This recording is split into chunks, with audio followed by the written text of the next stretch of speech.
Good morning, everybody. It's another episode here in Nolan's Pod. As I told you guys yesterday, today we're going to be talking about the recap of Game 3. But before we even get into that, it was sad news yesterday for the NBA and for the sports world. We found out that the late, great legend, Jerry West, passed away at the age of 86. And,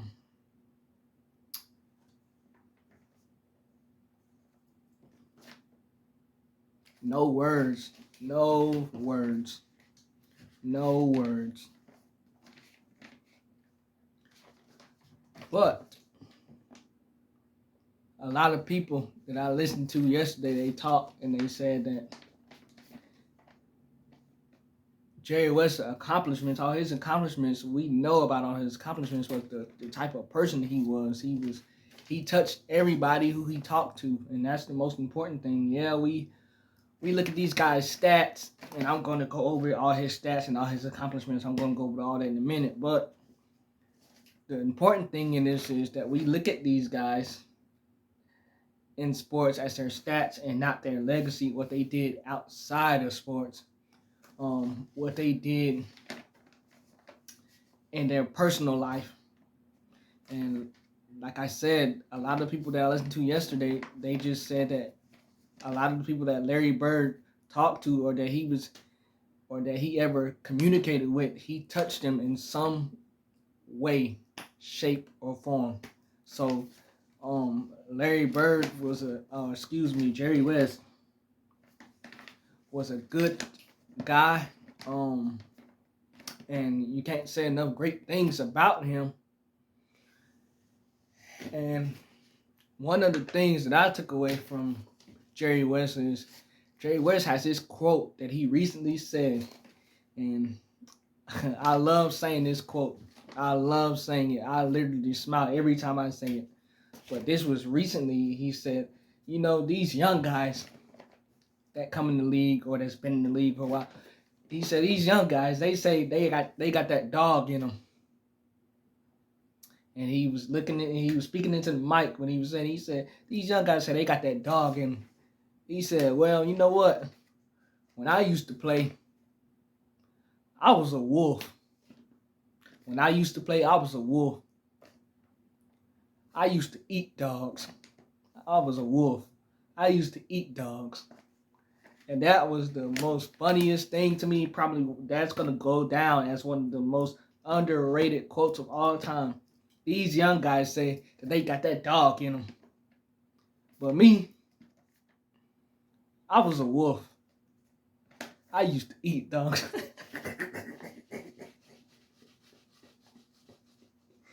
That's what I'm talking about right there. Legend right there. Legend right there. And Jerry West. If you do not know this, if you look at the NBA logo, it's Jerry West. He is on that logo. Red, white, and blue NBA logo. That logo is Jerry West on it. If you don't know that, if you don't believe me, you can go and Google it and look at the NBA logo.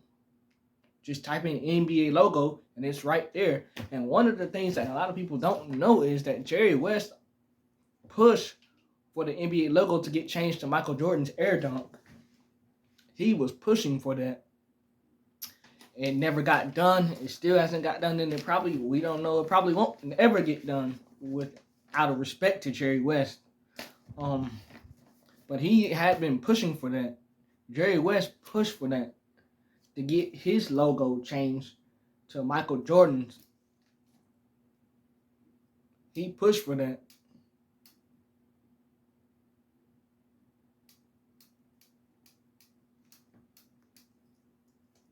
He pushed for that. And it never happened, but Jerry West had a lot of great respect for a lot of other players around him, or a lot of players that played after him, I should say. He had a great respect for a lot of players, even today's players.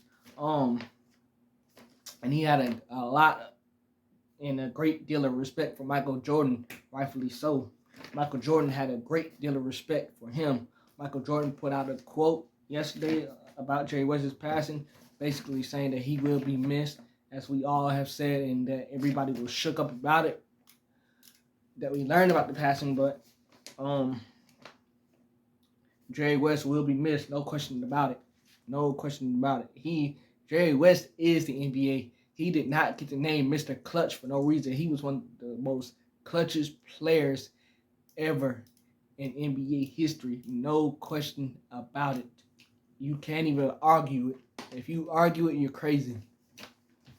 I'm going to give you some stats and statistics on Jerry West. As a player, he won an NBA championship. He was the only NBA player to win a Finals MVP in a losing effort. Let me repeat that again. Jerry West was the only NBA player to win Finals MVP, and he didn't win it. He didn't actually win the series. He didn't win a championship, but he won the Finals MVP in a losing effort. That has never been done before. The only person to do that is Jerry West. That is absolutely crazy. Jerry West was a 14-time NBA All-Star. He was an All-Star Game MVP.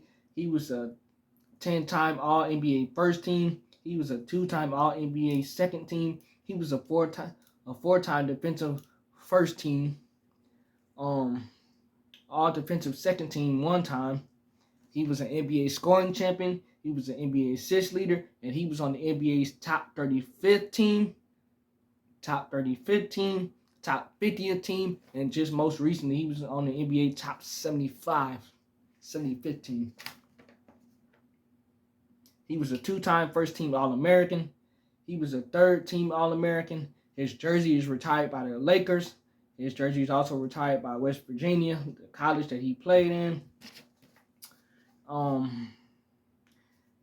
That's his stats as a player. That's all the things he accomplished as a player. As an executive,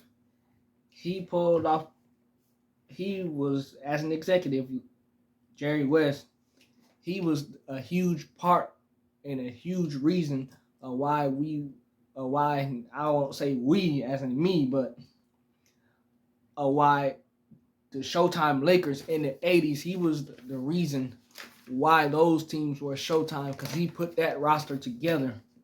He drafted James Worthy. He built those teams with Magic Johnson and Kareem. He built those teams. He was the reason for the Showtime Lakers in the 80s and why they won all those championships. They won 5 rings. That'll do. And then as they got out of the 80s, going into the late 90s, he traded Vlade Divac. He was able to draft Kobe Bryant. He signed Shaq. He signed Phil Jackson to be the coach. Rest is history. They won 3 in a row. They three-peated. And then he took his tenure to the Memphis Grizzlies. He tried to build them. Wasn't as successful. And then he took his talents to Golden State. You can make the case that he kind of built up those Warriors teams too, or had a say so in it at least. He told Golden State not to trade Klay Thompson before, and this was before they became a dynasty. He told them before they became a dynasty, they were thinking about trading Klay Thompson. He said, do not trade Klay Thompson. Imagine if the Warriors traded Klay Thompson before they became a dynasty. We wouldn't even be talking about the Warriors or Stephen Curry or Kevin Durant having a championship. Because without Klay Thompson, that would not have been accomplished. And Jerry West stepped in and said, do not trade Klay Thompson. And this was before they started winning all those championships. Jerry West built 3 dynasties. He built 3 dynasties. The 80s with the Showtime Lakers, the late 90s with Kobe and Shaq and Phil. And then in the modern day era with the Golden State Warriors. And then he went on after with the Warriors, he went on and got with the Clippers. They always had a chance to get it done. Obviously, they didn't get it done, but they always had a chance. So everywhere Jerry West went, he touched people and he made teams better all the time. As a coach for the Lakers in 3 seasons, he was 145 and 101. As a head coach for the Lakers in 3 seasons, 145 and 101.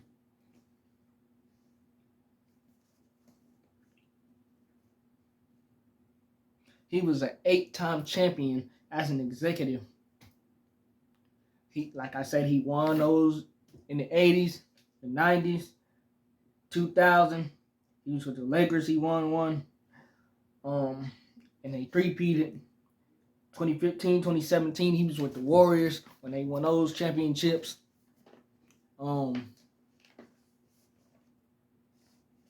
So he's been a part of 3 dynasties. I mean, everywhere he has went, he has made organizations better. No question about it. He scored 25,192 points in his career.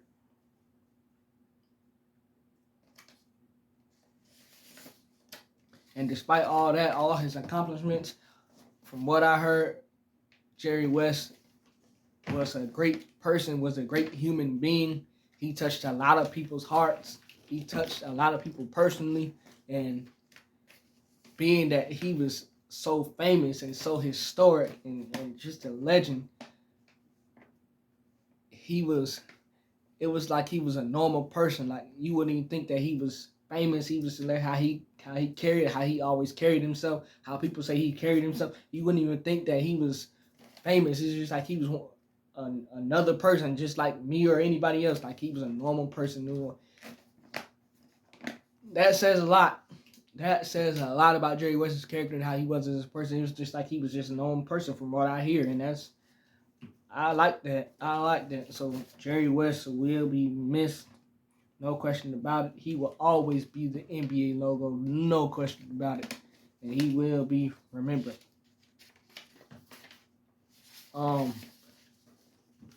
My condolences go out to his family. Praying for them during this time.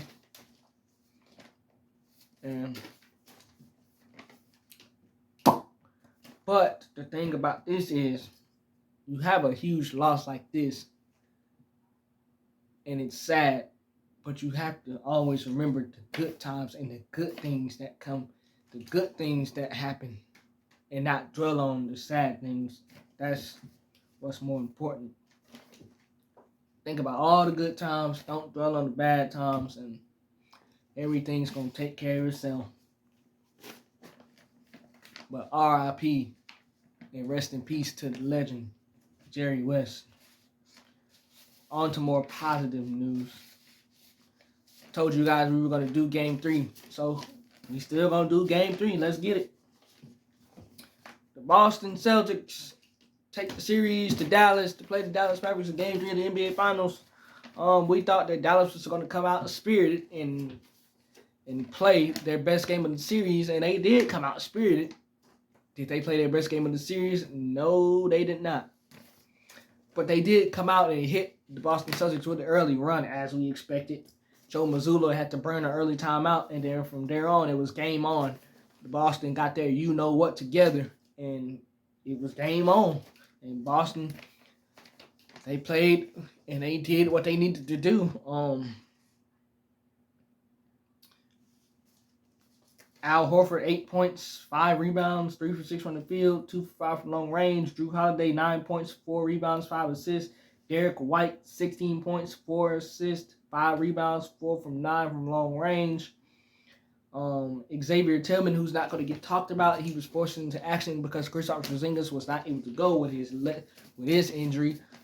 Xavier Tillman's not going to get talked about, but he did a great job filling in.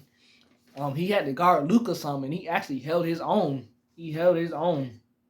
So you have to give Xavier Tillman Xavier Tillman credit for that. He held his own. He played last night. Hasn't played that much in the playoffs because they got KP and Al Horford.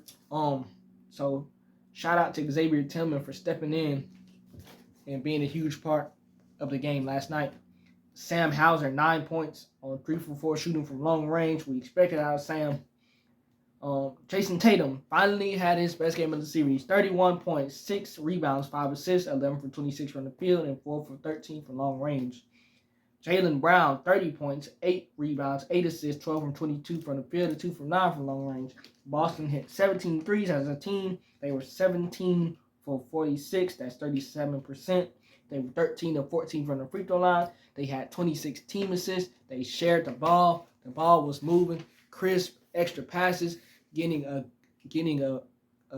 better shot instead of a good shot. They got a better shot.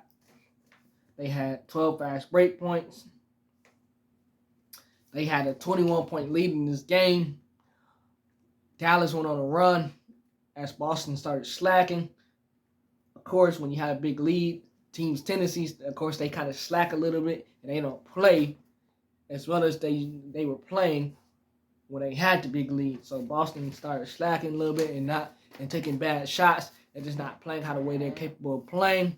And the Dallas Mavericks cut the lead down to 1. Obviously, that still was not enough. Derrick Jones Jr. for the Dallas Mavericks had 2 points. P.J. Washington had 13 points, 8 rebounds, and 3 for 6 from three-point range. Daniel Gafford had 6 points, 3 rebounds, which, again, I don't know why Daniel Gafford's only getting 3 rebounds. You need to be having 10 rebounds, Daniel Gafford, and having a double-double at least. Derek Lively off the bench, 11 points, 13 rebounds. You see what I'm saying? Derek Lively's providing the energy. Daniel Gafford, what are you doing? You haven't done nothing the whole series. That's what I'm talking about. Derek Lively shouldn't be lively off the bench. And you in the starting lineup, you not doing anything.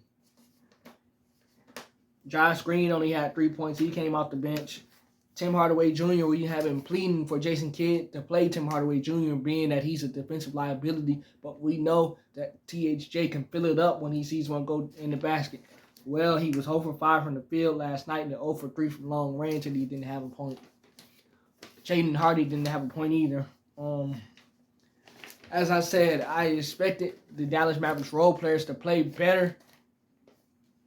They did not. It seemed like they played worse than what they played the first 2 games, and that's crazy to say because they played bad. The role players played bad the first 2 games, but it seemed like they played worse last night than they did the first 2 games. Role players typically play well at home. Dallas Mavericks role players did not play well at home last night, and they have not played well in this series, and it cost them. Luka Doncic actually, he cost the Dallas Mavericks this game, even though he had 27 points, 6 assists, 6 rebounds, 11 from 27 from the field, 1 for 7 from long range. I don't think he went to the free throw line last night. Every time you look around, Luka was getting hit. He was getting hit. But every time you look around, Luka is looking at the referees complaining. Every single time something happened around the rim or just something happened, period, Luka is looking at the referees complaining. And if he's not complaining, he's looking at the referees, giving the referees the stink eye. You know what I'm saying? If he's not saying anything, complaining, he's looking at them, giving them the stink eye. And this has been one of Luka's problems since he's entered the NBA. Luka, you are a superstar. Quit whining. Luka, quit crying. Yes, Luka was getting hit on a lot of those, but Luka, quit crying. It's the NBA Finals. Quit crying and play basketball. You letting the outcome of the game be the referees, the officials. You letting the outcome of the game be the referees instead of you need to be the outcome of the game. Don't put it in the referee's hands. It's you, Luka. You, Luka. You, Luka. You are the outcome of the game. And you were fouled out. You weren't even the outcome of the game last night. You fouled out. Luka had 2 stupid fouls away from the basket. It's just stupid fouls. One was a frustration foul because he wasn't happy that he didn't get a call, so he committed a frustration foul. That's one foul. The second foul, he's pressing Peyton Pritchard. he's pressuring him, pressing the ball, which Luka, if you watch Luka, he normally does not do that because he does not play defense. And that's another foul. That's 2 dumb fouls. The limit is 6 if you don't know. So that's 2 stupid fouls. And then he had 2 blocking fouls. Not one was a blocking foul, and one he felt like Jaylen Brown hooked him, which Jaylen Brown did hook him. If you look at the play, the Dallas Mavericks should have challenged. They didn't challenge. The one that they needed to challenge, they didn't challenge. Then the one that they didn't need to challenge, they did challenge and lost the challenge. So you want the Dallas Mavericks to challenge these calls too, Luka, but you're in the wrong. You are committing the fouls, and you had 2 stupid fouls, and that's a huge reason why you got fouled out the game in the first place. But what I'm saying to you, Luka, is you got to stop with these referees, dude. You got to stop. It has to stop. It has to stop. You gonna keep on crying. They ain't giving you no calls, and you keep crying. You keep crying. You keep crying. The more you keep crying, you not gonna get no calls. They not just go, oh, we gonna blow the whistle so he can stop crying. They still doing the same thing, not blowing the whistle. So you got to play through it. After the game, he said they weren't allowing us to be physical. If you watched Game 3 last night, wasn't allowing you to be physical. They let a lot of things go. Luka got hit on a lot of plays. I agree with Luka. He got hit on a lot of plays. He really did, as did everybody else. And they let it go. Jason Tatum was getting hit. They let it go. No calls. So by Luka saying that they didn't allow them to be physical, what? Ow! They didn't call nothing. They wasn't even calling fouls. They was the referees were letting you guys play. How were they not allowing you to be physical, Luka? You take 2 stupid fouls, and they weren't allowing you to be physical. What? So what I'm saying is, when Luka learns to stop letting the ref dictate the game instead of you dictating the game, he's going to be much better off. He's going to be much better off. But Luka complained so much last night that I don't even understand how he didn't get a technical foul. I really did not. They let a lot go because, I mean, every single possession, Luka was complaining. Luka, you argue with the officials. Get back on defense, Luka. You argue with the officials. Get back on defense. You're already not a great defender. You are Kyrie for that matter. Get back on defense so the Boston Celtics don't score on the other end easily as they did last night. Luka, learn how to actually guard and play defense. It was a million times that the Boston Celtics offensive players were able to get around Luka and score, or able to get around Luka and pass and get a good shot, because they just blowing by Luka because he's not athletic or agile. He can't stay in front of anybody. He doesn't move his feet well. I mean, Luka, it's certain things that you need to work on defensively. But coming into this series, we all had praised Luka and Kyrie for actually playing defense. But in this series right here, man, you can't hide Luka on anybody because you got Derek White, Drew Holiday, Jason Tatum, Jaylen Brown, Porzingis, or even Al Horford. You have at least 5 to 6 guys that you can't just throw Luka on somebody and on one of the worst, on one of the weakest offensive players, like somebody like, say, like Luka would guard like somebody like for New Orleans, Herb Jones. He's one of the weakest players offensively for the New Orleans Pelicans. Say you throw Luka on him. The Boston Celtics do not have that. The Boston Celtics starting 5, they can all score. So you can't decoy Luka and hide him on somebody. So that's a disadvantage towards Dallas because you can't hide him. You can't hide him on anybody. So Luka, you don't have to be a great defender. I'm not saying you do, but you need to be a great team defender. At least Ray Allen was not a great defender. Neither was Paul Pierce. Or Ray Allen. They was not great individual defenders, but they learned that when they wanted to win a championship, they learned that they need to be great team defenders, and that's what Luka needs to learn. Him or Kyrie, they ain't gonna win no all defensive player of the year or nothing like that, or be on no all defensive team. But you can be a great team defender. Not individual, a great team defender. And Luka has got to get better in that. Because every time you look around, he's getting blown by one of the Celtics players. Or either not that, he's not getting back on defense because he's crying to the referees to call a foul. Luka, you are a superstar. You're going to get the calls. These superstars get on my nerves because anytime you get just a little bit physical with them, everything is always a foul, foul, foul, foul, foul. And the second half of the season, the referees let a lot of that stuff go and stop calling stuff. Stop calling those little ticky-tack fouls. And anytime these superstars don't get the call, the first thing they do is go to pout, pout, pout, crying, crying, crying. Kyrie had a bounce-back game. He had 35 points, 3 rebounds, 2 assists. Kyrie, that's pretty doggone good if you ask me. But unfortunately, it was not enough because he didn't get the help from his teammates, and vice versa. Luka actually let Kyrie down last night instead of vice versa. And then Luka fouled out with 4 minutes to play. As I keep mentioning to you guys, 2 of those fouls were stupid, and that was the main reason why he got fouled out.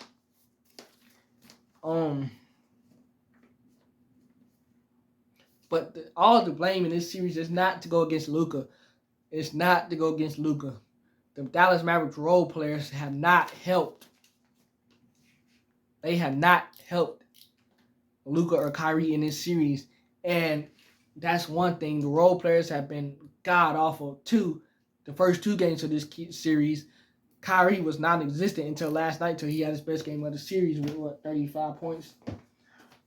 35 points, yes. And then 3, the Dallas Mavericks defense was so bad last night that Jason Kidd had to go to the zone. And even when he went to the zone, that didn't really work. But they were able to cut the lead from 21-1. But you have like 2 or 3 threes that Sam Hauser hit last night. He was guarded by Luka, and Luka just it's just like he's zoned out, like he's giving players space. He just doesn't want to guard. Sam Hauser gets 2 to 3 threes, and he hits 3 of them.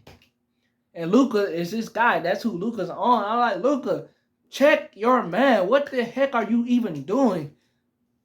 You not paying attention. Like, what in the world are you doing? As a primary defender in Game 3, Luka allowed 16 points.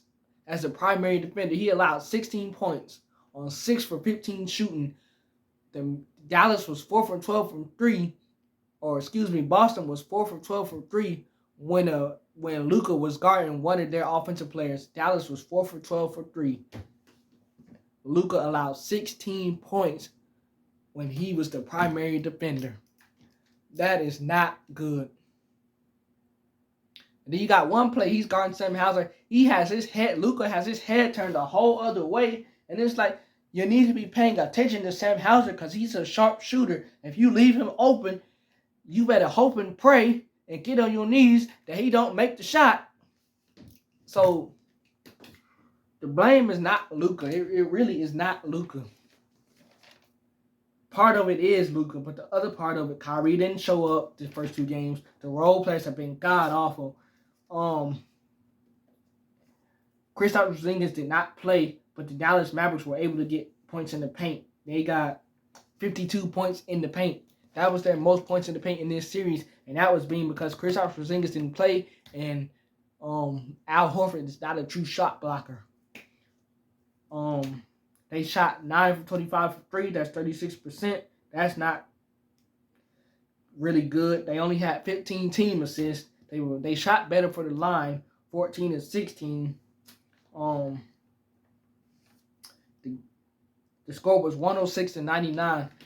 Boston Celtics defense is so underrated. We spend so much time talking about the Boston Celtics offense that we don't even spend time talking about their defense. This is the second time in this series that the Boston Celtics have held the Dallas Mavericks under 100 points. A great offensive team like the Dallas Mavericks, and this is the second time in 3 games in this series that the Boston Celtics have held the Dallas Mavericks to under 100 points. The Boston Celtics are up 3-0 in this series. Teams that are up 3-0 in the playoffs are 156-0. Teams that are up 3-0 in the playoffs are 156-0. I expect that to be 157-0 with a win tomorrow night for the Boston Celtics. The Dallas Mavericks are in huge trouble, and some say they probably going to get a game. I don't even think they're going to get a game. Some saying we're going back to Boston. I don't even think we're going back to Boston. If the Celtics go back to Boston, it's going to be to celebrate the championship and not play a game in TD Garden. If they go back to Boston, it's not going to be to play another game. It's going to be they're going back home to celebrate with their city that championship. Dallas Mavericks are in huge trouble. That's all I have for you guys today. We remember the late, great, the logo, the legend, the class act, Jerry West. God rest his soul. Prayers for his family and his loved ones. He will be missed. And we're going to see what happens in Game 4 tomorrow night, and if the Boston Celtics sweep the Dallas Mavericks.